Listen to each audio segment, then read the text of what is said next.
Uh, I'm very pleased to welcome our speaker today, Dr. Canan Dağdeviren from MIT Media Labs. Canan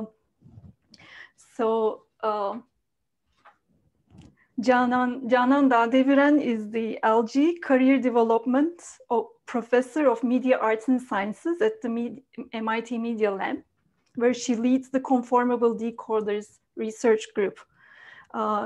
Dr. Dağdeviren earned her PhD in Material Science and Engineering from University of Illinois at Urbana-Champaign, where she focused on exploring patterning techniques and creating piezoelectric based biomedical systems. Then she became a junior fellow at the Society of Fellows at Harvard University, and she conducted her postdoctoral research at the MIT David H. Koch Institute for Integrative Cancer Research. So she doesn't need much introduction because her work has been featured in many media outlets, including Time, Washington Post, Smithsonian magazines, among others. She's been named by MIT Technology Review as among the top 35 innovators under 35.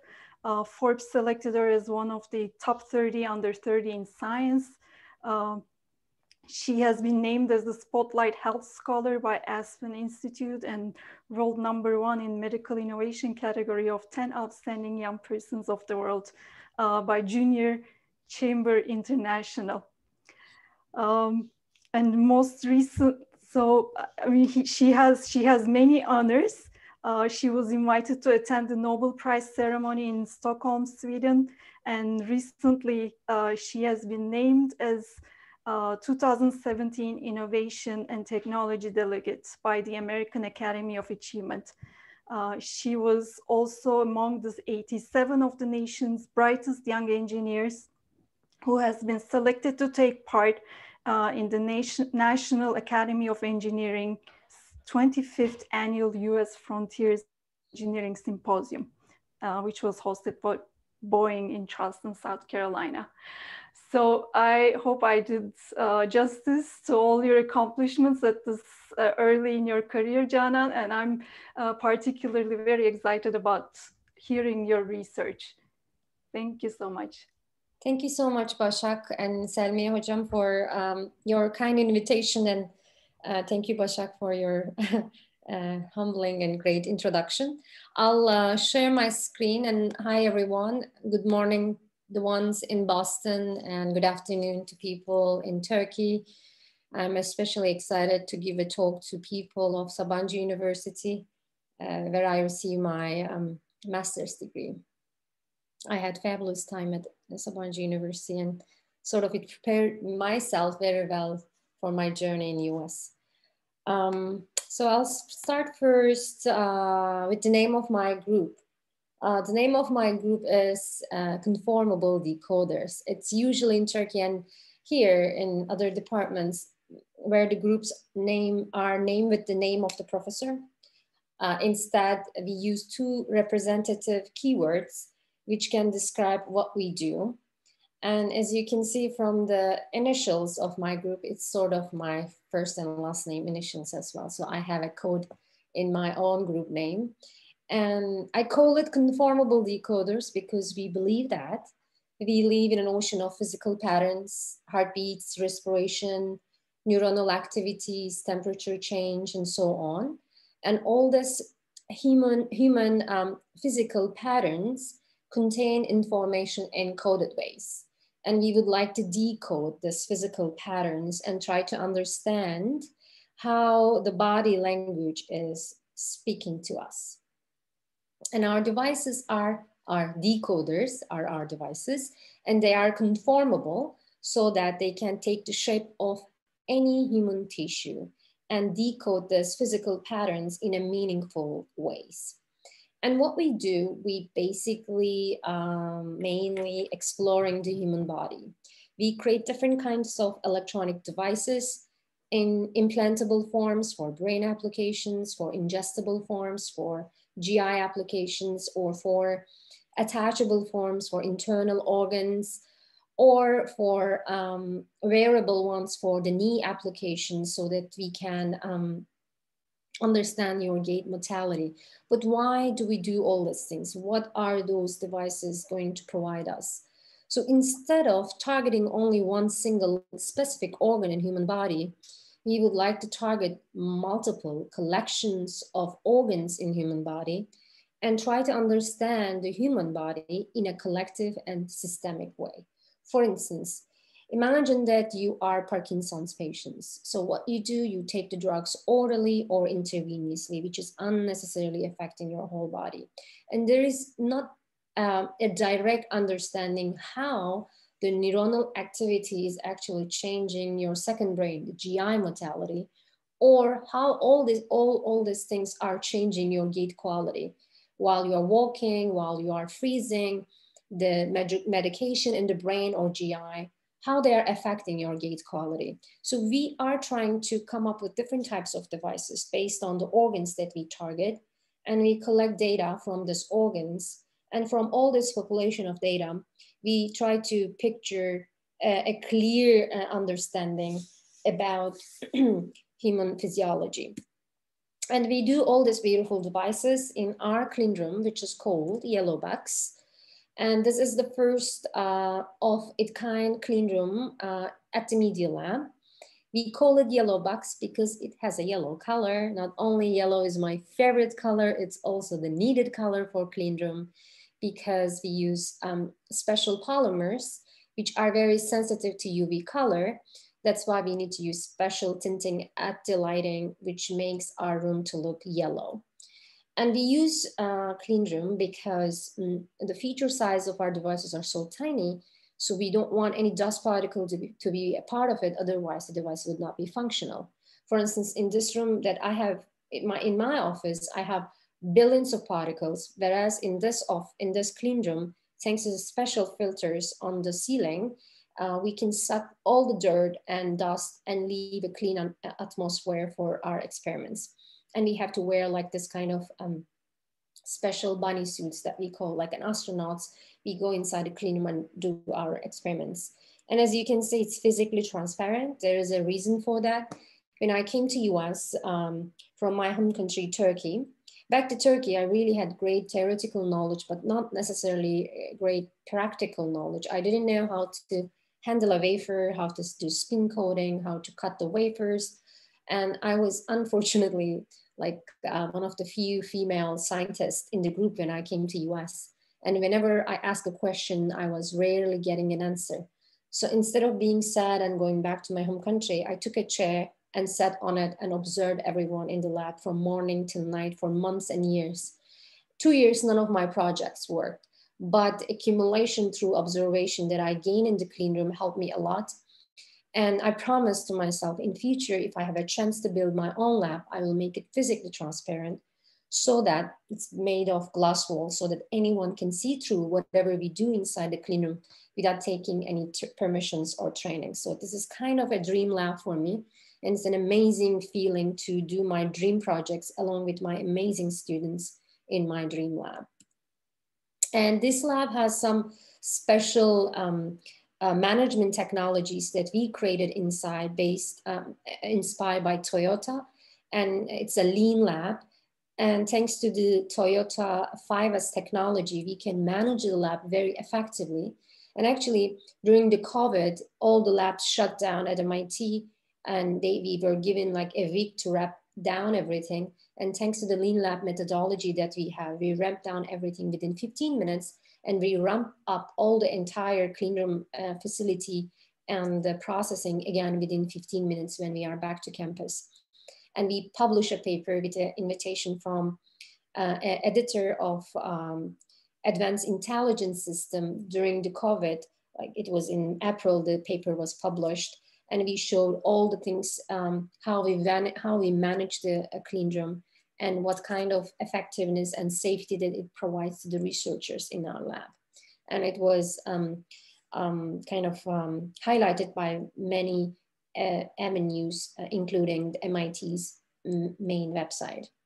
And this is how we look like inside the clean room while wearing this clothes. Nobody can recognize who is who, so we can do lots of crazy stuff in our clean room. And in this talk, I will start with some different types of device configurations, and hopefully I will convey the message about how we leverage our microfabrication techniques and tricks that we develop in our lab, and how we turn this information knowledge into beneficial biomedical devices, which can systematically understand and explore the human body.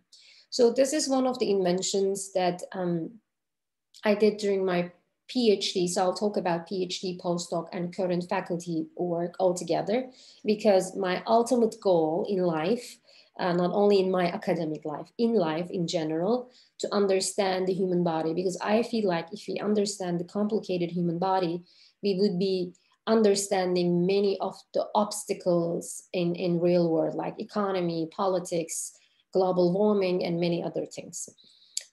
So this is a device which is a malleable device, a tape-like device that you can laminate on internal organs like heart, lungs, and diaphragm.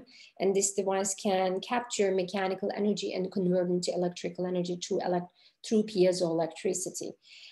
So this is kind of a movie. It's a little bit graphic. I'm sorry for that. If you don't like to watch it, just close your eyes.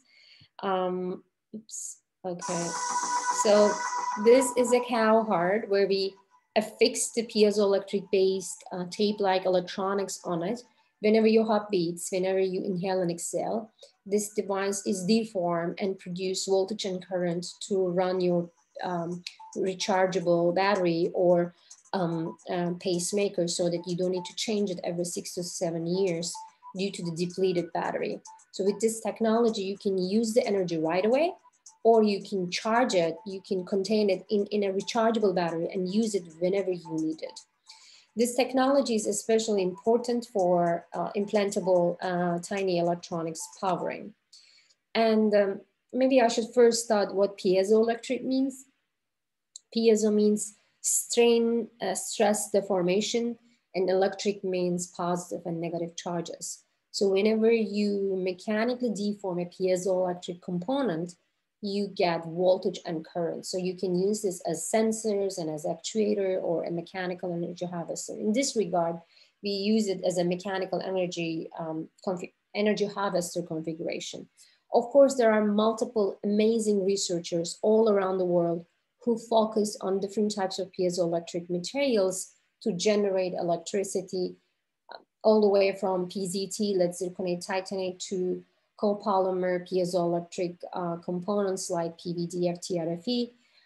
But our device, compared to others, has a higher power density and has a controllable design, which I will describe in coming slides. And it's highly flexible, conformal, and ultra-thin and lightweight. So what we do, actually, we fabricate everything on silicon wafer. We all have cell phones, and in our cell phones, we have chip-based technology, which has a planar configuration. So we start with that because it is compatible to do photolithography in our clean room. So we get a mother substrate, which is silicon wafer, and on top of it, we deposit silicon dioxide as a sacrificial layer. And on top of it, we have bottom electrode, PZT, lead zirconate titanate piezoelectric component, and on top, we have the top electrode. Then we fabricate everything through chemical processing in an array form, all the PZT arrays. Then we encapsulate the arrays with a photoresist, and we undercut the silicon dioxide with a very strong acid HF. We protect PZT, otherwise the HF will also etch the PZT, so we don't want that. So we protect the PZT through photoresist, and we undercut the silicon dioxide, sort of create a neck shape. And then we use a PDMS silicon-based polymer stamp and lift off the device from silicon wafer through this polymer stamp and print on another biocompatible, flexible polymer component, which is called PI, polyimide. Why we do that? Because the silicon wafer is so brittle, it is very planar, it's very boxy. So you cannot laminate it on hard. It's impossible. Hard will be affected or the device will be broken. So instead we laminate the resultant device on a polymeric substrate like here. This is one single PZT. I will call it PZT MEH. Let's decode mechanical energy harvester from now on. This is one module of PZT MEH. And I said controllable device. And here I will describe what I mean with that. In one module, I have 12 groups connected in series. So these are like capacitive type structure where we have a piezoelectric layer in between bottom and top electrode. So it's like a capacitor. So when you connect them in series electrically, you increase the voltage outcome. And in one group, we have 10 ribbons connected in parallel. So if we connect these capacitor type structures in parallel, then you increase the current output. So depending on your voltage and current need, you can change the number of the groups and the number of the ribbons in one group, and you can do whatever you want. So you can create your design according to your needs. And later on, we did the biocompatibility test, and we grow smooth muscle cells on PZT device, and we check the live and the dead viability assay. And here you can see the green ones, like healthy cells, and very tiny red cells here, which shows the dead cells. And then we show the fluorescence image. This is an amazing image. You can see the blue nuclei, which shows that the cells are healthy. And we have green focal points, which shows that the cells adhere very well on top of the device. They love it. And we also have red microfilaments, which are the skeleton of the cells, showing that the cells are healthy. And then we also show the scanning electron microscopy image, where the cells spread all around the device without major accumulation in one corner. So they love the device, they go all around. And then we check the healthy cells number on the tissue culture disk as a controllable setup, and then PZT MEH. And over time, we see that there is no detectable cytotoxicity, which means that the device is fine to be used on animal or human body, hopefully in future. So this is the in vitro study. Before we do the in vivo trials, we first do the in vitro to understand how the device is actually responding to different displacement and strain values. So we work with amazing mechanical engineers from Northwestern University, which help us to create a better design for our device. So this is a little bit equation heavy, but I would like to discuss a few things here. One of the things that are important is, so given that this is based on a piezoelectric material, so the piezoelectricity is, the piezoelectric device that uses ceramic, so it's brittle and it has maximum strain fracture limit. So we don't want, when we bend the device, we don't want this device to experience a strain which can exceed the maximum fracture strain limit of PZT.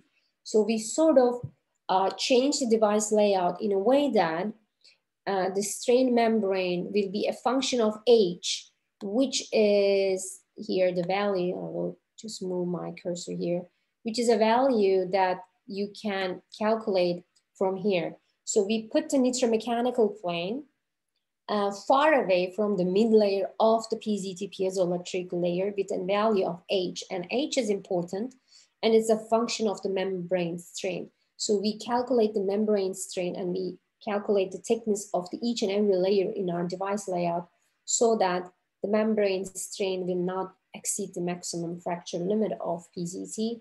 And even though you bend it, the device would be perfectly functional. And you can see here the current output, which will go back to our interconnection layout, is a function of the area of the PZT in one group. So if you increase the number of the ribbons in one group, your current will increase. Your current is also directly depending on the strain limit. Whereas for voltage, voltage is directly proportional with the number of the groups and the thickness of the PZT in one single PZT MEH module, as I described before. So from the experimental values and the theoretical values, you can see that under a certain displacement, we know how much voltage and current the device is going to provide us. So depending on that, we use, we do our in vivo trials. So this is the in vivo trials that we that we tried, we laminate the device on different 3 locations on bovine and ovine models. For the bovine, it is actually, let's see, we laminate the device on RV, LV, and free wall of the experiment of the heart. And whenever your heart beats, the strain on the heart tissue will change and send the strain to the piezoelectric layer, so that your piezoelectricity will create a voltage output and current output. And given that the bovine heart is twice of the ovine heart, the strain and strain as well as the strain rate will change. And the bovine heart will give almost higher voltage compared to the ovine heart, as you can see here, because ovine heart will expand and relax less than compared to the bovine heart. And RV gives right ventricle compared to the left ventricle. LV gives higher voltage response because RV sort of creates, ejects the blood by shortening its free wall, and that's why creating more strain to the PZT layer. And another thing that we did, we laminated the device with different angles compared to the apex, which is the muscular point here on heart, with different angles, 0, 45, and 90 degree. And according to that, the voltage output gives higher response at 45-degree angle. It makes sense because myocardium of the heart align in a continuous manner from 60 degree on epicardium and minus 60 degree on endocardium. So, and it's kind of ejects the blood by doing a circumferential direction. So if the device is laminated on heart with 45-degree angle, it actually experiences more strain, and that's why I give higher voltage output. Not only that, we can also change the contractility of the myocardium by infusing dopamine to the device, to the heart. So in that regard, you can actually increase the heart rate as well as the expansion and relaxation of the heart. And as you can see from here, for left ventricle and right ventricle, increase of dopamine increase this heart rate. But even in this extreme condition, the device is still intact on heart tissue and can expand and relax without any delamination or kind of broken surface. And another experiment that we did, we actually laminate the device on heart, and we suture the chest of the animal. We close the chest and we check the voltage output when the chest is open and closed. And as you can see here, there is no voltage degradation, even the chest was closed. Then the next experiment that we did, we put the devices, 5 identical PZT MEH on top of each other with a strain isolating layer silicone in between. And we check the average power density for the 5 PZT MEH on top of each other. And it can be as large as 1.2 microwatt per centimeter square, which is actually 4 times higher than a modern pacemaker needs. So our device can generate enough power to run a pacemaker with no issue. And the next experiment then, the next trial that I want to show is PZT GIS. This is a GI related experiment where we can use a flexible device, and like a Turkish carpet, we can roll it and place in a dissolvable capsule. And we can take this orally, and it can go to your GI tract and opens, the dissolvable layer can dissolve away, and the device opens and stick to the stomach lining. And whenever you eat, whenever you drink, this is kind of a Fitbit for the stomach. It can tell you what's happening and how the mortality is changing over time. And we did this experiment with GI oncologists and medical doctors here in Boston. And as I said, we created and kind of flexible device in a dissolvable capsule, and we endoscopically lower it to the stomach of a pork model, swine model, and we check through X-ray how the electronics are changing or happening, what's happening inside the GI tract for up to 3 days. And when the device, when the dissolvable capsules dissolves away and the device opens up, it can stick to the stomach lining. And again, based on piezoelectricity, when you take any air or air out and in, you can see the voltage change, and you can actually estimate how much air in and out. Same for the water. When you infuse water and suction the water, again, you can see the voltage change in real time. And thanks to our special encapsulation layers, this device can survive in a very acidic environment up to 3 days without any mechanical and electrical degradation. And again, this was highlighted by many agencies, which was a great success for our group. And another device that I would like to discuss is a minimally invasive neuronal delivery, drug delivery system, which we call MINDS. This time is a three-dimensional device, which help us to go inside the deep brain to understand the underlying mechanisms of Parkinson's disease.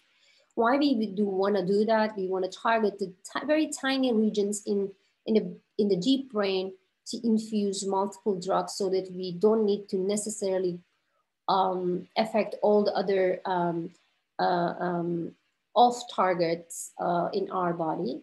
And we also would like to bypass the blood-brain barrier with this device technology.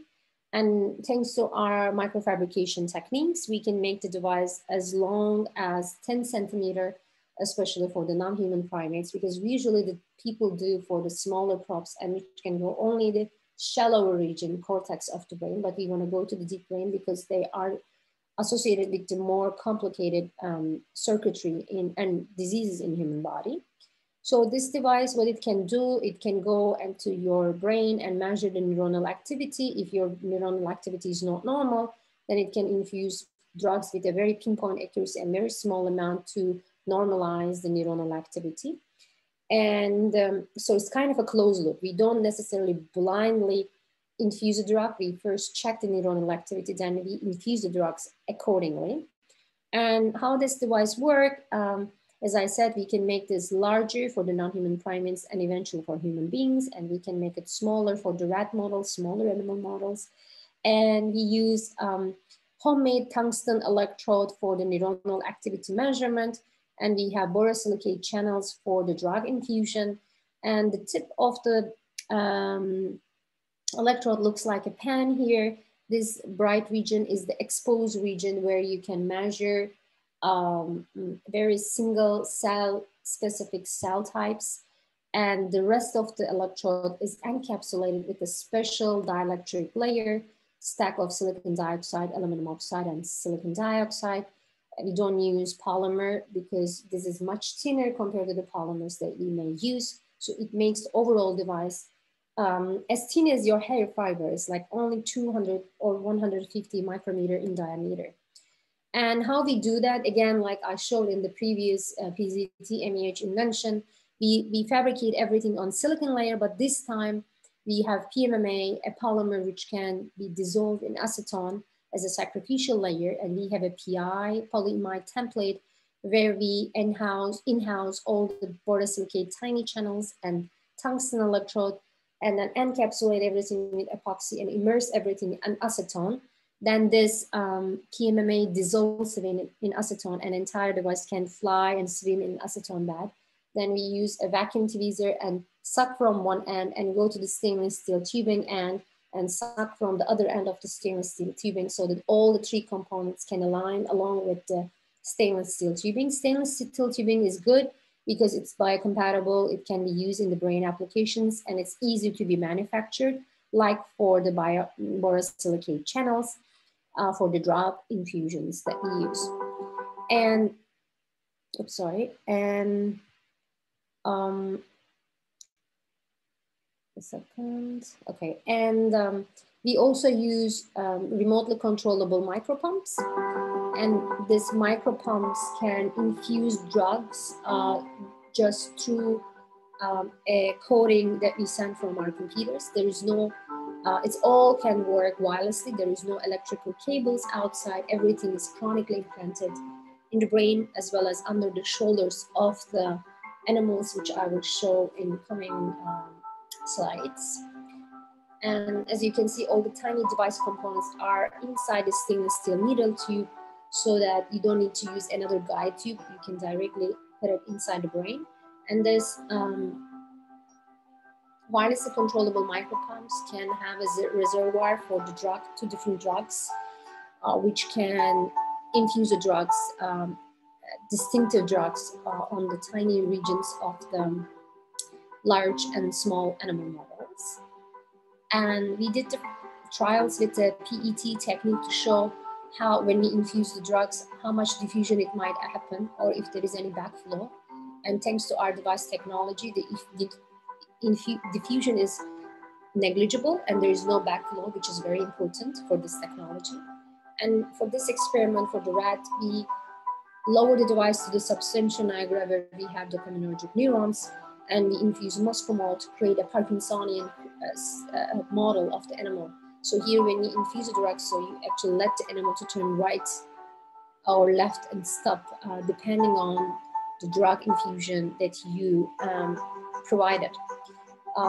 So you here from our statistical results, you can all easily see that muscimol can create a semi-Parkinsonian state and let the animals turn in different preferential direction. And not only small animal, we also did the experiment on non-human primates, and we infused ACSF and muscimol to show the effect on the firing rate in the neuronal activity. And this is the first reported system that can show the wirelessly we can infuse 2 distinctive drugs and see their effects on firing rate, and directly measure the neuronal activity with built-in electrode system inside the deep brain. And again, I work with amazing people at MIT Koch Institute and the McGovern Brain Institute. And this was actually highlighted by Nature's 2019 index to be used to represent MIT, which was a great honor for us. And again, it was highlighted by many agencies all the way from AP to Washington Post. It was cool. And very recently with my team, we used another technology. This time we want to cover the entire human body, but from the top layer, which is the skin. And we created multi-modal, wirelessly controllable textile electronics. In this case, we just use textile as a substrate, and we place our stretchable electronics inside to measure temperature, respiration, heart rate, and acceleration. And we actually this time combined 2 different things, on-skin electronics with textile electronics, to make it a multi-modal sensor with a conformable and textile platform. And we did a large scale and system, which is very suitable for daily wear, which I will show in this picture, in this video. And this device, again, thanks to the encapsulation, is perfectly washable. You can just wear it, and the sensors can touch your skin and measure the skin temperature variation, and creates a colorful map. And not only that, it can also measure your respiration and heart rate while you are doing your daily activities. It's kind of a compression suit, so it can take shape of your human body, and it can be scalable. It can be tailored to your human body parts, and that's why it can have intimate contact with the skin. And it can also permit wireless communication, especially right now during COVID. It's a great platform for telemedicine. And as I said, it is scalable. We can create different colorful maps for the sensing methodologies for heart rate, respiration, and temperature. And this is the wirelessly attachable and detachable module, which can make the device perfectly washable. You can detach it and put the entire device inside. And you can see during the washing cycle, the temperature increase, decrease, and acceleration because of the spin in real time. And when you take this away, we wash 10 times, there was no issue and the device was still functional. Sorry.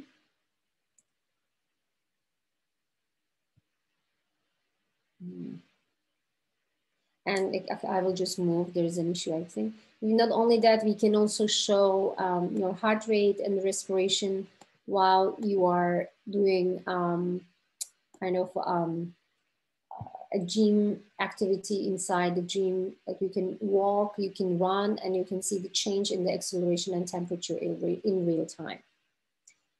And again, this was a great success, especially during the COVID. It was published a few months ago. And very recently, we published one more paper, which is inspired by Stephen Hawking, a well-known ALS patient and amazing physicist. So we created a device which can do non-verbal communication, especially for ALS patients, again, based on a piezoelectricity.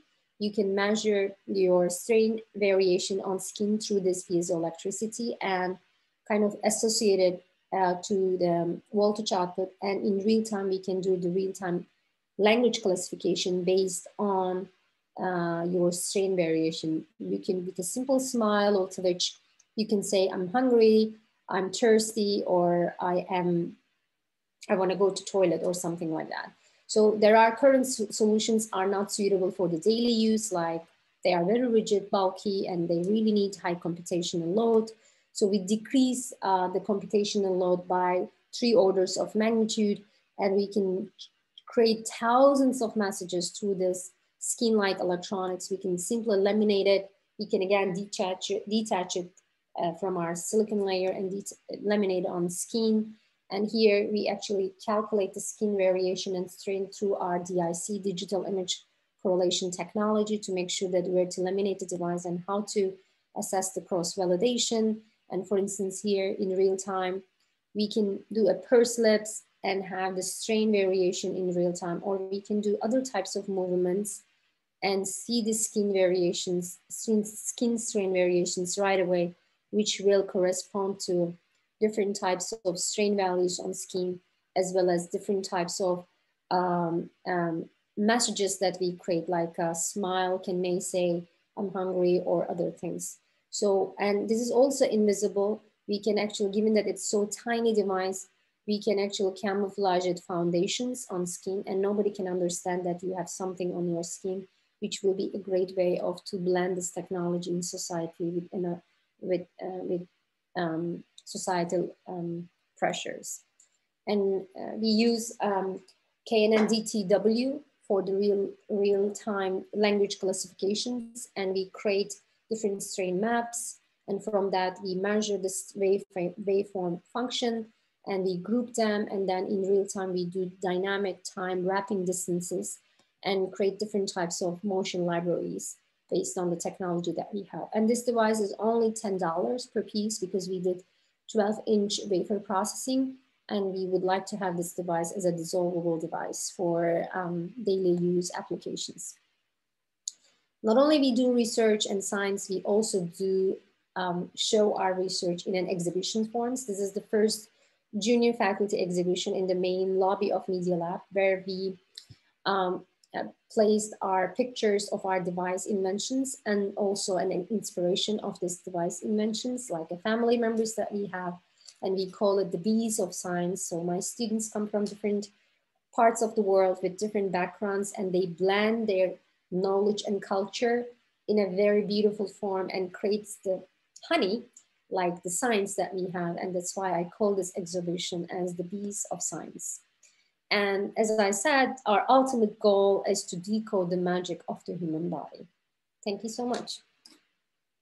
And I would love to answer your questions if you have any. Thank you so much, Canan. That was on time. Yeah. You're very good. So it was very exciting what you showed. So I just want to remind our attendees that they can type in their questions in the Q&A and we'll address them.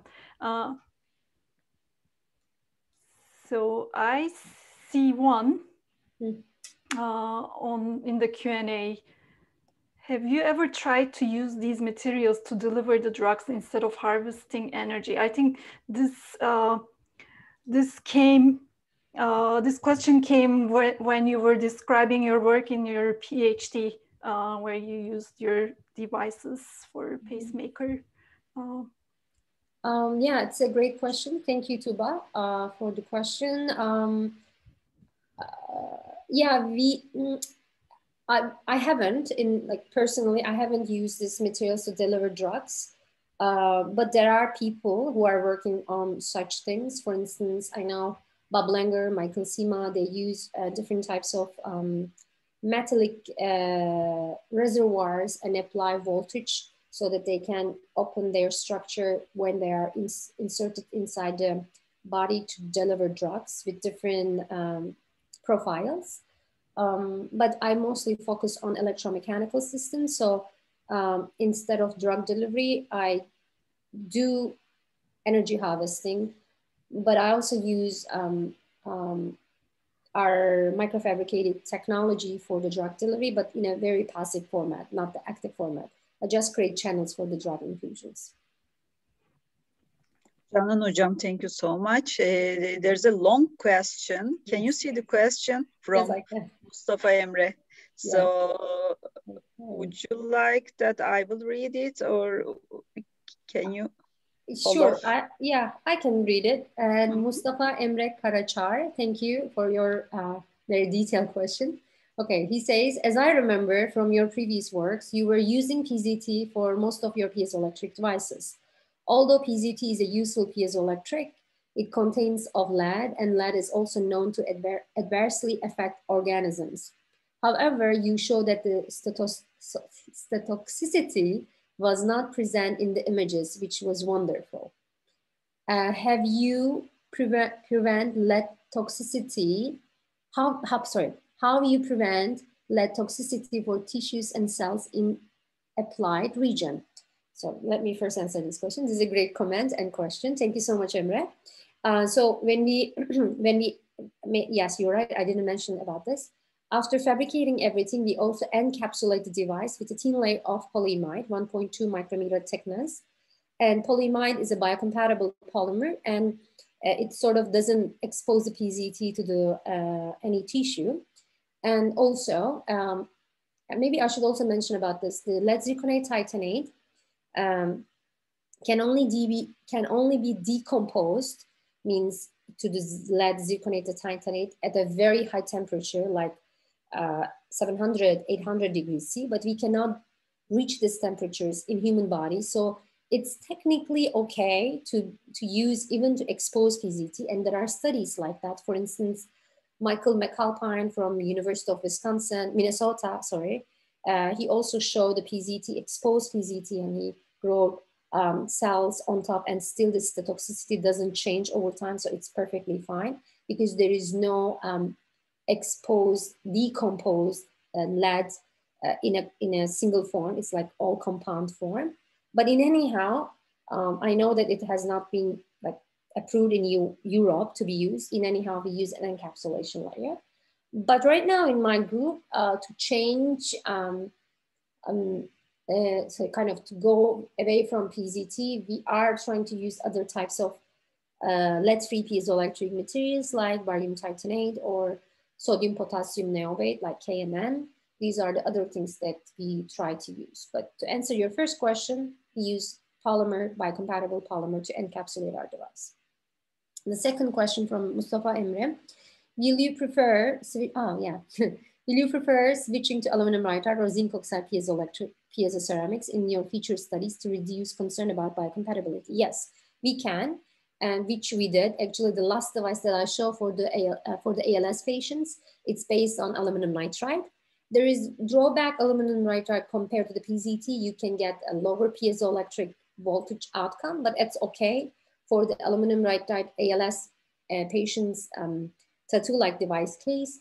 we don't care about the amplitude of the voltage. We mostly care about the shape of the voltage so that we can create that shapes and associate it to a word or message. So in that regard, yes, we didn't use PZT, we use aluminum nitride and zinc oxide. I also use zinc oxide for other studies, but it's a little bit difficult to process. That's why we want to move to barium titanate or Canan, sodium potassium niobate. Many things. Thanks again. Okay. Thanks, Canan. Thanks, Canan. So I had one question. I didn't quite catch how the last piece you showed, where you're using these devices to decode the facial features or movements. Mm-hmm. So that device, would that be connected to a a speaker where words come out? Yeah. Yeah, maybe I rushed a little bit. I'm sorry for mm-hmm. that. Let me show my here. Let me share my screen again to show one more slide. Here. So let me close this. Okay. So we laminate the device on the skin, and then in real time, we measure the voltage output and create kind of a voltage shape, like a peak shape like this, mm-hmm. With versus time. And this voltage output from here, we actually create, like we do multiple, like we first train our language classification.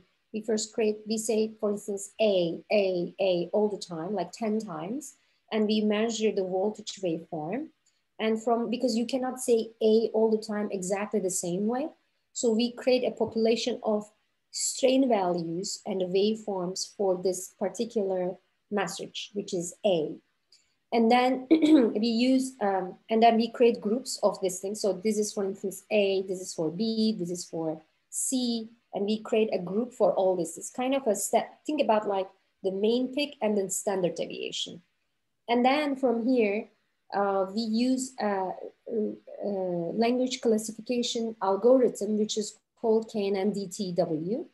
And this data is kind of stored in the brain of your computer. And next time, whenever you say A, you capture that data and it goes to the algorithm, and algorithm checks from the groups which a group that this message is corresponding to.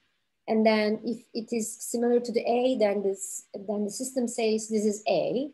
And if you associate A to a specific message, then on the computer screen, let me show here, on the computer screen, it says smile 66% or open mouth 33%. So it gives how much percent, like it sort of creates accuracy percentage.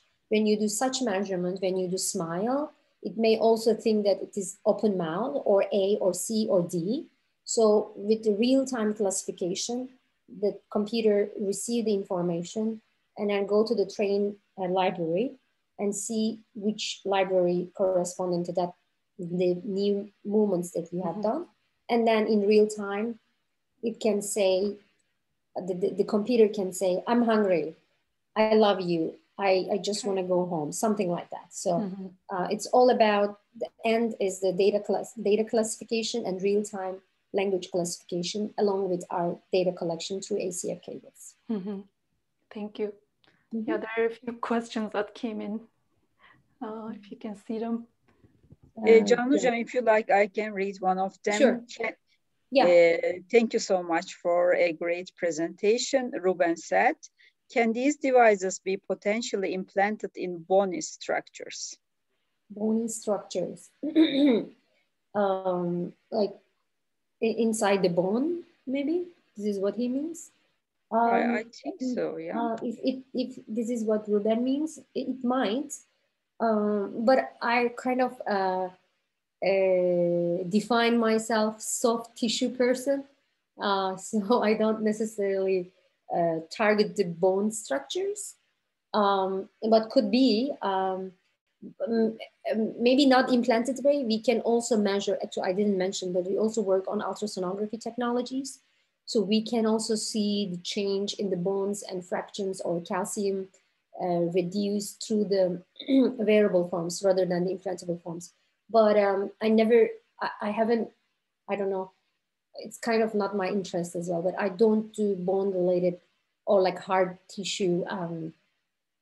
Even I don't know, the bones are categorized as soft tissue or not, I don't know. But no, I don't do such things, yeah. Okay, there is one from Metehan. Thank you for the great seminar. When the variable texture calculates the acceleration, is it affected by environmental effects such as the wind? If not, how did team approach this problem?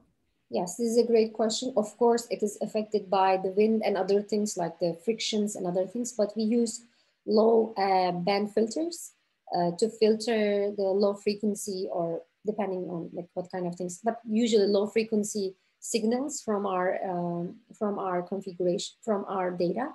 So it's not a big issue for us. We can easily bypass those artificial artifacts comes from the environment. Mm-hmm. Another question from our graduates, Dennis.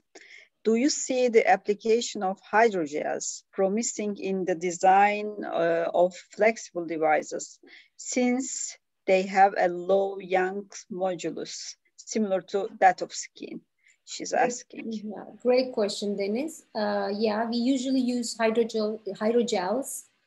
For instance, for our brain implant, we also, another version of it, we have hydrogels around, so that it's kind of a buffer layer between the stiff stainless steel tube and the brain tissue.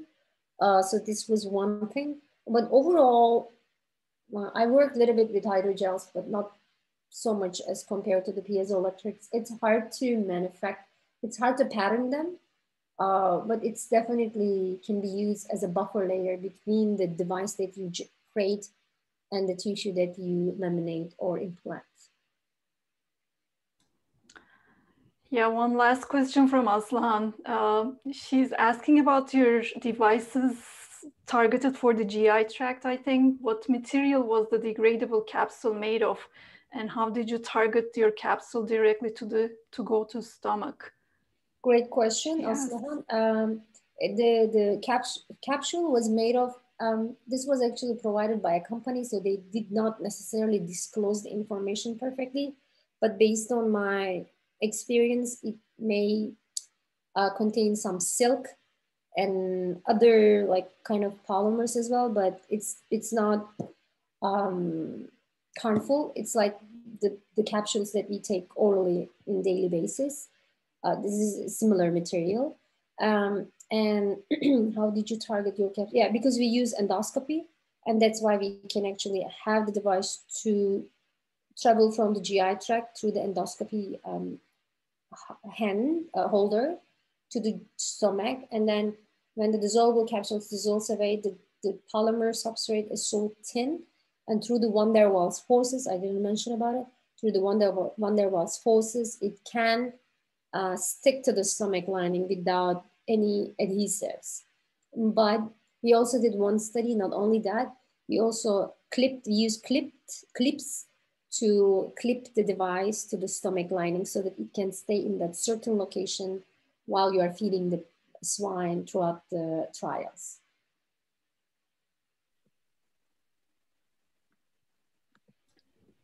So do we have yeah, there is one yes, more. There's one more. There are two more questions. Two more. Marinaz is asking, okay, first of all, thank you for the informative presentation, Hocam. Do you consider making use of 3D printing of manufacturing your materials for any of the applications you are working? Marinaz, actually all the students are seeing the future, I guess. Yeah, we are working on 3D printing right now. We do different, actually we do one model. Very recently, my brother is diagnosed with kidney cancer, unfortunately. So I am working on a device which can, and he had no complications, by the way. He's extremely young, he's just 33 years old. and he had no complications, no problems, but suddenly he was diagnosed and his kidney was removed. And he had many other complications after the surgery. So myself and my team, I was very sad and my team was very supportive. So we decided to work on a technology, which we do experiments on human patients right now at MGH, which can measure actually your, what is that called? Bladder monitoring. It can monitor kind of an indirectly way the behavior of your toilet, like how frequently you go to the toilet and what is happening to volume of your bladder, because it's kind of an indication for cancer, which we didn't know. After research, we find this out. And to mimic it before we do on real patients, we actually do 3D printing of different types of models as well as the devices that we have. So this is something that we are currently working on. But unfortunately, the speed of 3D printings too slow for us. We can print one thing in a week. So hopefully you guys are working on it and make better ones so we can use it in future. Yeah. One question from Kübra. She asks, will it be possible to produce biochips that can control tumor growth in the near future? Best regards from the E2 rover science team. Thank you, Kübra, and say hi to all E2 students as well. Will it be possible? Yeah, most probably it will be possible. Not necessarily we do it, but we may do it, but in a way that our sensors can measure not inside the tumor, but outside the tumor. So we target the soft tissue, not from the core, from the outside. Like we care about the interfaces. We create the devices for that. But it might be possible. I know that there are people who are working on it for sure, including one faculty at MIT Media Lab. Canan Hocam, another question from Nilüfer. In terms of variability consequences among humans, such in vivo mimicking designs, including drug targeting systems, how the decision of enough elimination of variability can be made and can be used as animal modeling instead of humans? And do you think it can be replaced by? This is a great long question. Little long. Let me read it again, Nilüfer. Yes. Wait a second. In terms of how the decisions of enough elimination of variability can be made and can be used as animal modeling instead of humans. Oh, I see. And do you think it can be replaced by? Actually, this is an amazing question. The GI doctor that I work with, Giovanni Traverso, he is actually working on chip-based stomach tissue. So he creates the stomach tissue on a chip, and he creates kind of a small rooms, and you may have different drugs and different sensors that you can laminate. It's kind of a seeding on earth, soil, and you can see the effect of the drugs or the devices on this tiny compartments, which is mimicking the human, so not the human, the animal GI. This is one thing that people are doing. So this might be also a kind of a way to be used for the human models as well in future. So I'm not sure if I answered the question in terms of variety. Yeah, people do in vitro trials to mimic the animal models, not necessarily human, but for human, I'm not sure what kind of models can be made or replaced by. I think Nilüfer asked $1 million question. Yeah, right. Biomedical research. It's hard to predict the variability, and all of us is different, right? And yeah, there is nothing that's perfect that represents human nature. But it was great to have you, Canan. We don't have any more questions, and thank you for being here and sharing your work with us. It was a pleasure. Thank you so much. Much. Thank you for your invitation. So Canan Hocam, I think our graduate students, they're very excited and they had many questions. So we would like to thank you so much. Thank you. Thank you so much, everyone. Thank you again. Take care. Bye-bye. Bye. Stay safe. Bye-bye. See you then.